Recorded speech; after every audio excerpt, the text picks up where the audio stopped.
నమస్తే, welcome to Bharati TV. నేను బాపయ్య. వీణ అసలు భాగవతం ఇదిగో, ఎవరు ఎవరిని పాడు చేశారా నాయన అని చెప్పేసి ఈ వీడియోకి నేను ఒక టైటిల్ పెట్టాను. ఎందుకు అలాంటి టైటిల్ పెట్టాను ఏంటి అనే పూర్తి వివరాలు తెలియజేస్తాను. ఎక్కడా స్కిప్ చేయకుండా ఎండ్ వరకు చూడండి. సో నిన్నంతా కూడా మనకి అటు టీవీల్లోనూ అంటే మెయిన్ స్ట్రీమ్ మీడియాలోనూ, యూట్యూబ్ ఛానల్స్లోనూ, సోషల్ మీడియాలోనూ వైరల్ అయిన అతిపెద్ద న్యూస్, హాట్ టాపిక్ ఏదైనా ఉంది అని అంటే ఇదిగోండి, జనసేన పార్టీ నేత, రైల్వే కోడూరు ఎమ్మెల్యే అరవ శ్రీధర్కి సంబంధించిన విషయం. అరవ శ్రీధర్ ఒక అమ్మాయిని పాడు చేశాడని, అత్యాచారం చేశాడని, ఏడాదిన్నర కాలంగా ఆ అమ్మాయిని అత్యాచారం చేస్తూనే ఉన్నాడని, అలాగే ఆ అమ్మాయి ఏడాదిన్నర కాలంలో అంటే 18 నెలలు 19 నెలల కాలంలో 5 సార్లు అబార్షన్ చేయించుకుంది అని చెప్పేసి మనం విన్నాం. నిన్నంతా కూడా వార్తలు విన్నాం. అయితే ఆ అమ్మాయి నేరుగా హైదరాబాద్ వచ్చేసి, రైల్వే కోడూరు నుంచి హైదరాబాద్ వచ్చేసి ఒక ప్రెస్ మీట్ పెట్టింది. ఈ ప్రెస్ మీట్లో విలేకరులంతా కూడా ఆ అమ్మాయిని కొన్ని క్వశ్చన్స్ అడిగారు. ఆ క్వశ్చన్స్ అడిగిన టైంలో అలాగే విలేకరులకి కూడా మరి నెట్వర్క్ ఉంటుంది కదా, ఆ అమ్మాయికి అంత నెట్వర్క్ ఉంటే, అరవ శ్రీధర్కి అంత నెట్వర్క్ ఉంటే మరి విలేకరులకి కూడా నెట్వర్క్ ఉంటుంది కదా, న్యూస్ ఛానల్స్ వాళ్ళకి. మరి న్యూస్ ఛానల్స్ వాళ్ళు కూడా కొన్ని క్వశ్చన్లు అడిగారు, కొన్ని ఆడియో కాల్స్ ఆ అమ్మాయికి వినిపించారు. వినిపిస్తే ఆ అమ్మాయి నీళ్లు నమిలింది. సో అక్కడే సగం అర్థమైపోయింది, ఇది హనీ ట్రాప్ అని చెప్పేసి. అలాగే ఇంకొక వీడియో కూడా ఇప్పుడు ఇంటర్నెట్లో వైరల్ అవుతుంది. ఆ వీడియో చూసిన తర్వాత మాత్రం అది పూర్తిగా హనీ ట్రాపే అని చెప్పేసి, అంటే 90% ఇది హనీ ట్రాపే. ఆ అబ్బాయిని అంటే అబ్బాయి అనకూడదు, మహానుభావుడు ఎమ్మెల్యేగా ఉండి ఇలాంటి పాడు పనులు చేశాడు. సో అరవ శ్రీధర్ని కూడా చక్కగా ముగ్గులోకి దించేసింది ఈ అమ్మాయి. వీణ అరవ శ్రీధర్ని చాలా చక్కగా ట్రాప్ చేసేసింది, ఉచ్చు బిగించి లాగింది గట్టిగా అని చెప్పేసి ఒక వీడియో చూస్తే అర్థమైపోతుంది. ఆ వీడియో నేను తప్పకుండా చూపిస్తాను మీకు, నా దగ్గర అవైలబుల్గా ఉంది. అయితే ఇంకొక విషయం కూడా ఇక్కడ గమనించాలి. నిన్నంతా కూడా ఇంటర్నెట్లో షేక్ చేసేసింది కదా అరవ శ్రీధర్కి సంబంధించిన వీడియో. ఆ వీడియోలో కూడా అరవ శ్రీధర్ నూడుగా కనిపించాడు, బ్లర్ వేశారనుకోండి. అయితే అవతల ఆ అమ్మాయి ఎవరు, ఆ అమ్మాయి అసలు ఉందా లేదా, ఆ అమ్మాయి ఉంటే ఆ అమ్మాయి ఎవరు, ముఖం అంతా కరెక్ట్గా ఎందుకు చూపించలేదు అని చెప్పేసి ఇప్పుడు అనేక అనుమానాలు వ్యక్తమవుతున్నాయి. ఆ అమ్మాయి న్యూడ్గా ఉండటం వల్ల చూపించలేదా, లేదా ఆ అమ్మాయి అరవ శ్రీధర్ని ట్రాప్ చేసి చక్కగా అతన్ని మాత్రమే ప్రొజెక్ట్ చేయడానికి తన వైపు ఆ ఫ్రేమ్కి బ్లర్ వేసుకుందా, ఏం జరిగింది అనేది అసలు అర్థం కావట్లేదు. ఆ వీడియో చూసినప్పుడు కేవలం అరవ శ్రీధర్ మాత్రమే ఆ వీడియోలో కనిపిస్తాడు, అవతల వాళ్ళు ఎవరూ కనిపించరు. ఆ అవతల వాళ్ళు కనిపించకుండా కేవలం అరవ శ్రీధర్ మాత్రమే కనిపించేటప్పటికే కొంతమందికి అప్పుడే డౌట్ వచ్చింది, ఇది ఎక్కడో గోల్మాల్ జరుగుతుందిరా సీనా అని చెప్పేసి, ఎక్కడో తేడా కొడుతుందిరా సీనా అని చెప్పేసి వేణుమాధవ్ డైలాగ్ ఉంటుంది చూసారా, అలాగా నిన్నే తేడా కొట్టింది చాలామందికి. సో ఆ అమ్మాయి వచ్చి నేరుగా ప్రెస్ మీట్లో హైదరాబాద్లో ఒక ప్రెస్ కాన్ఫరెన్స్ పెట్టేసరికి, ఒక ప్రెస్ మీట్ పెట్టేసరికి ఇంకా తేటతెల్లమైపోయింది. అయితే ఈ మధ్యకాలంలో అంటే నిన్నటి నుంచి ఈరోజు మధ్య జరిగిన కొన్ని పరిణామాల నేపథ్యంలో విలేకరులు కావచ్చు, లేకపోతే ఇతరత్ర ఛానల్ వాళ్ళు కావచ్చు, లేకపోతే యూట్యూబ్ ఛానల్స్ వాళ్ళు కావచ్చు, లేకపోతే అరవ శ్రీధర్కి సంబంధించిన వాళ్ళు కావచ్చు, కొన్ని వీడియోస్ని రిలీజ్ చేశారు. వాటిల్లో ఒక మచ్చు తొనక లాంటి వీడియో మీకు చూపిస్తాను. ఇదిగోండి.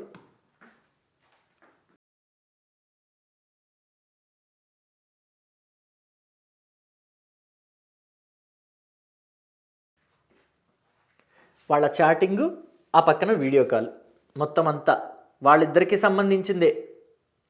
నిజంగా అరవ శ్రీధర్ ఆ అమ్మాయిని బలవంతం చేసి ఏడాదిన్నరగా రేపులు చేస్తూనే ఉంటే, అలాగే ఏడాదిన్నరగా ఆ అమ్మాయిని ఇబ్బంది పెడుతూనే ఉంటే, ఏడాదిన్నరగా ఆ అమ్మాయి 5 సార్లు అబార్షన్ చేయించుకున్నది నిజమే అయితే ఇలా వీడియో కాల్స్ మాట్లాడుకుంటారా ఇంత కులాసాగా? పైగా Arava Sridhar MLA, Railway Koduru Telugu Desam party incharge రూపానందరెడ్డిని చూపించమని ఆ అమ్మాయి అడగాల్సిన అవసరం ఏముంది వీడియో కాల్లో? అసలు క్యాంప్ ఆఫీస్లో ఉన్నారనుకుంటా, అంటే తెలుగుదేశం పార్టీ ఆఫీస్ కావచ్చు, లేకపోతే జనసేన పార్టీ ఆఫీసే కావచ్చు. మొత్తానికి వాళ్ళు ఎక్కడున్నా సరే వీళ్ళిద్దరు మాట్లాడుకోవాలి, కానీ అవతల వ్యక్తితో ఏం సంబంధం? అవతల వ్యక్తిని చూపించమని అడగాల్సిన అవసరం ఆ అమ్మాయికి ఏంటి? సో ఇలాంటివన్నీ కూడా అనుమానాలు వ్యక్తమవుతున్నాయి. అంటే వాళ్ళిద్దరి మధ్య సఖ్యత ఉంది. ఆ అమ్మాయి 25 కోట్ల రూపాయలు అడగటం కూడా వాస్తవం. ఎమ్మెల్యే అరవ శ్రీధర్ని చాలా చక్కగా ముగ్గులోకి దించింది. చాలా చక్కగా ముగ్గులోకి దించి ఉచ్చు బిగించేసి చివరికి 25 కోట్లకి లాగింది గాలం. లాగితే అరవ శ్రీధర్ ముందు ఇస్తానన్నాడట, తర్వాత ఇవ్వనన్నాడట. ఎవరైనా చేతులు ఎత్తేస్తానే కదా ఇప్పుడు ఈ పంచాయతీ అంతా కూడా బయటపెట్టింది ఈవిడ. సో అయితే ఈ పంచాయతీ బయటపెట్టే క్రమంలో వైఎస్ఆర్ కాంగ్రెస్ పార్టీకి సంబంధించి ఒక అధికార ప్రతినిధిని ఈ అమ్మాయి అప్రోచ్ అయింది. వీణ వైఎస్ఆర్ కాంగ్రెస్ పార్టీకి సంబంధించి ఒక అధికార ప్రతినిధిని అప్రోచ్ అయింది. ఆవిడ ఇచ్చిన సలహాల వల్లే, ఆ అధికార ప్రతినిధి ఇచ్చిన సలహాల వల్లే ఈవిడ ఇలాగ ప్రెస్ మీట్లు పెట్టింది, ఇలాగ పెంట చేసింది.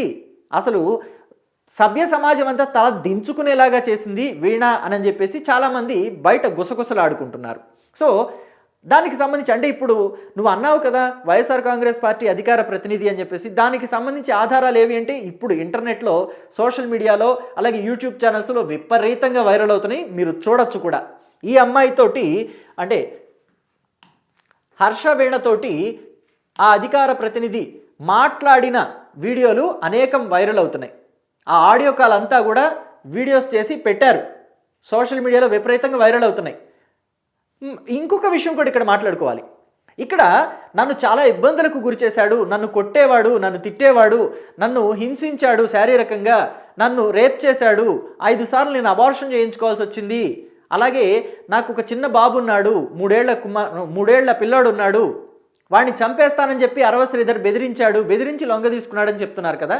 అయితే పెళ్లి ప్రస్తావన విషయంలో అరవ శ్రీధర్ వీణ హర్ష భర్తకి ఫోన్ చేసి మేమిద్దరం పెళ్లి చేసుకోవాలి అనుకుంటున్నాము అని చెప్పినప్పుడు, ఎస్ నేను ఓకే చెప్పాను, మీ తిప్పలు మీరు పడండి, డైవర్స్ కూడా ఆల్రెడీ అప్లై చేసుకుని ఉన్నాము, డైవర్స్ వచ్చేస్తే మీరు ఇష్టం వచ్చినట్టు మీరు పెళ్లి చేసుకోవచ్చు, ఏగించుకోవచ్చు అని చెప్పేసి అతను చెప్పిన మాటలు కూడా ఇప్పుడు ఇంటర్నెట్లో వైరల్ అవుతున్నాయి. మరి దీన్ని బట్టి చూస్తుంటే 1.5 ఏడాదిన్నరగా లైంగిక దాడి చేస్తూనే ఉన్నాడు అని చెప్పి బాధితురాలు ఎమ్మెల్యే మీద చేస్తున్న ఆరోపణలు నిజమనుకోవాలా, ట్రాప్ అనుకోవాలా, అతన్ని ముగ్గులోకి దించి 25 కోట్లకి బేరం తెగ్గొట్టింది అనుకోవాలా, ఏమనుకోవాలి? మీరు కమెంట్ బాక్స్లో కూడా చెప్పండి. ఈ వీడియో మొత్తం చూస్తూ ఉన్నారు కదా, మీ అభిప్రాయాల్ని, నేను చెప్పే మాటల మీద మీ అభిప్రాయాల్ని కూడా కమెంట్ బాక్స్లో చెప్పండి. అసలు ఎవరిని చెడగొట్టారా నాయనా అని చెప్పేసి ఎందుకు ఇలాగా టైటిల్ పెట్టారనేది కూడా మీరు మీ అభిప్రాయాన్ని కూడా చెప్పండి. అంటే టైటిల్ యాప్ట్గా ఉందా లేదనేది కూడా చెప్పండి. ఇంకొక చిన్న విషయం ఇక్కడ మాట్లాడుకోవాలి మనం. మామూలుగా ఇళ్లలో భర్తలు భార్యల్ని కొడుతుంటేనో, లేకపోతే బయట పోకిరి వెధవలు కొంతమంది ఉంటారు, వాళ్ళు ఆడవాళ్ల మీద ఈవ్టీజింగ్కి పాల్పడుతుంటేనో, కొంతమంది కామాంధులు రాక్షసులు ఉంటారు, ఉచ్చ నీచాలు మర్చిపోతారు, వాళ్ళు అలాంటివి మర్చిపోయి ఆడవాళ్ళ మీద అఘాయిత్యాలకు పాల్పడుతుంటారు.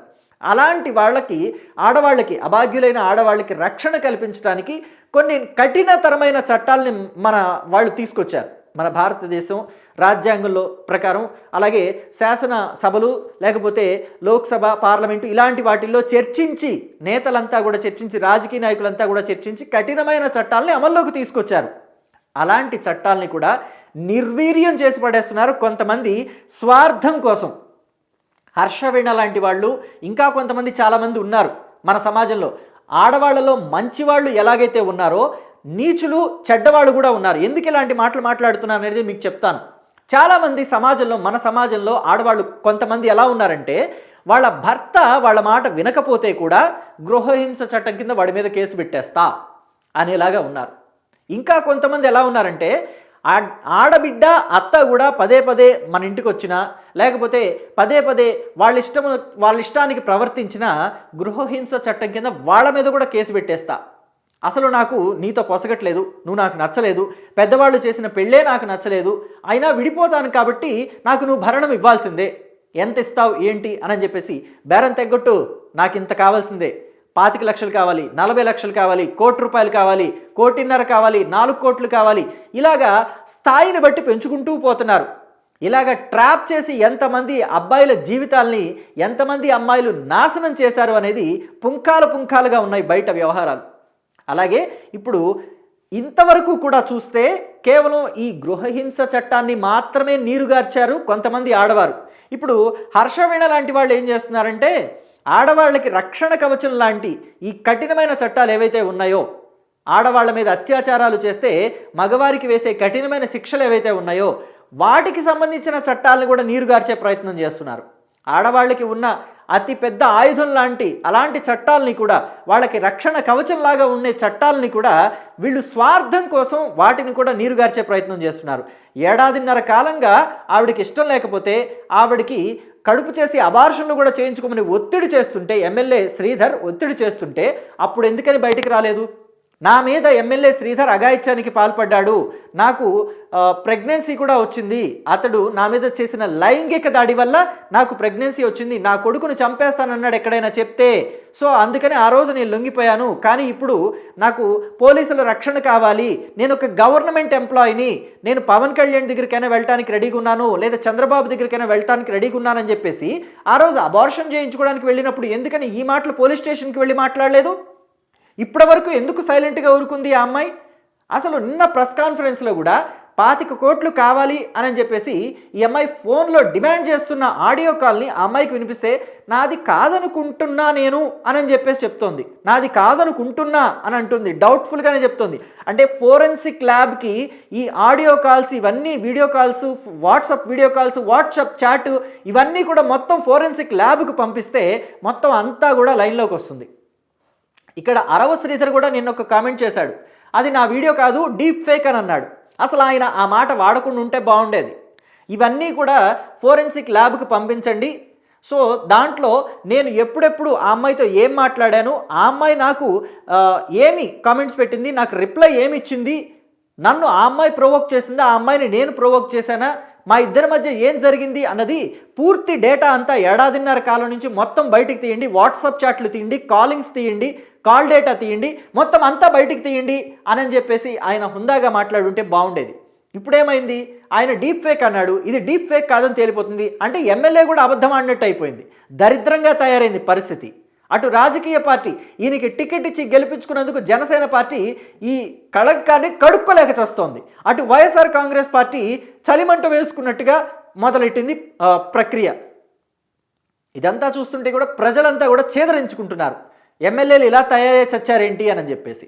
ఆడవాళ్ళు కూడా ఆడవాళ్ళకి రక్షణగా ఉండాల్సిన చట్టాలని ఎందుకు వాళ్ళ స్వార్థం కోసం, ఒక 25 కోట్లు 30 కోట్ల కోసం ఎందుకు అలాగా నీరు గారుస్తున్నారు? అప్పడంగా వచ్చే సొమ్ము అసలు ఏమన్నా అతుకుతుందా మనకి? ఆడవాళ్ళకి ఆడవాళ్లే శత్రువులు అంటే ఇదేనేమో, ఆడవాళ్ళకి ఆడవాళ్లే మోసం చేస్తారు, ద్రోహం చేస్తారంటే ఇదేనేమో అని చెప్పేసి మాట్లాడుకుంటున్నారు బయట జనమంతా కూడా. సో దీని మీద మీ అభిప్రాయాన్ని కమెంట్ బాక్స్లో తెలియచేయండి. Thank you.